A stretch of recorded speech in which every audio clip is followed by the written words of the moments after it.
Welcome to the Ownership Review, where we do a bunch of maintenance to see what this car is like to live with on a daily basis. Here are the high points of the 2013 Toyota Tacoma. The fog light is easy to access, as you only have to reach beneath the vehicle for access to the bulb. The taillight housing is easy to remove, as you only need to remove a few bolts in order to take out the housing. This will allow you to change any of the taillights easily. Both the engine and interior fuse boxes are easily accessible on this vehicle, as you only need to remove one cover to access either fuse box. Not everything is perfect. Here are the pain points.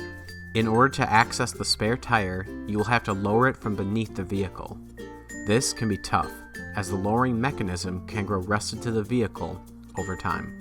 Checking the engine coolant fluid level can be difficult, as the maximum and minimum level markers are not easily visible in the engine bay. The power steering fluid level can be difficult to check, as the fluid reservoir is located deep in the engine bay. Overall, the 2013 Toyota Tacoma is a moderately easy car to maintain and a good choice for the average car owner.